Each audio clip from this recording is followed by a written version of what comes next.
Un modèle d'excellence, avec son double master en architecture d'intérieur et en design d'objets, la Mahoraise Julia Daka est aujourd'hui un profil très recherché. Elle nous accompagne un peu de bout en bout sur toute la partie marketing de ce projet-là.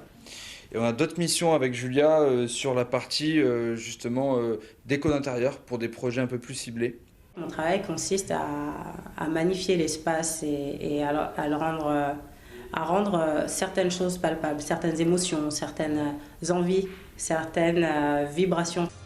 Avant d'intégrer l'Institut supérieur des arts appliqués de Paris, Julia a dû lutter fort pour imposer son tempérament, ses propres choix. On m'a un peu imposé un bac pro, alors que je voulais aller en général, ce qui n'a pas été fait.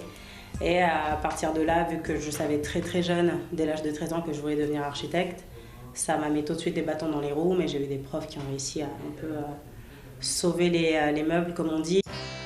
Des études supérieures qu'elle finance en partie grâce à ses activités de mannequin, après avoir été recrutée à La Réunion. Pour le mannequinat, moi j'ai été repérée à La Réunion par Elena Vizcaya. Elle a vu de la beauté là où je pensais qu'il n'y en avait pas. Je me suis toujours considérée un peu... un peu comme un petit monstre, comme une anomalie. Moi, j'ai appris énormément sur ma personne en faisant des shootings. Sur le mannequinat, je pense que j'aurais pas rencontré toutes ces personnes. Je serais pas à Paris, déjà. J'aurais pas fait mes études parce que c'est ce qui m'a permis de payer mon école. Née à Mayotte, Julia Daka a quitté sa maison, son île, très tôt pour La Réunion. Toute mon enfance a été déconstruite. Donc, en gros, c'est à l'âge de 5 ans, tu grandis, tu es censé être auprès de ta mère.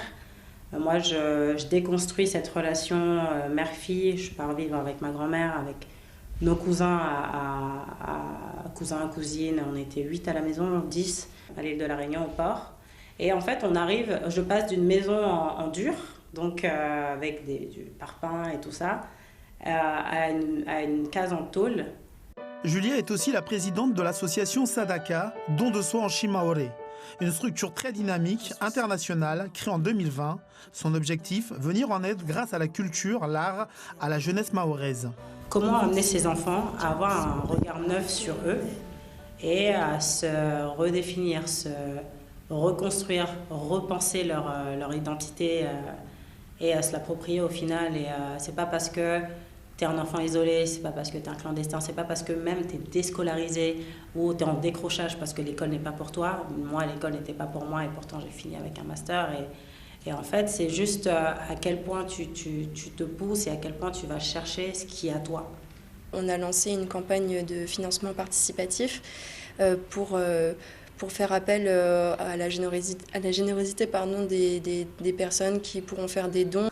Pour son projet de centre artistique, Julia peut compter sur un pilier, Greg de l'agence créative de culture Black Rainbow.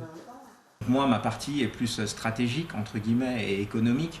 C'est comment réussir à lever des fonds, comment créer des événements et un pont entre Mayotte et la capitale à travers des événements. Donc ça va commencer par un event qui va être autour du stand-up et des artistes. Avec Julia Daka, le rêve devient toujours vrai. En tout cas, elle s'en donne les moyens. Sa recette, sourire, rage de vivre et l'amour des autres.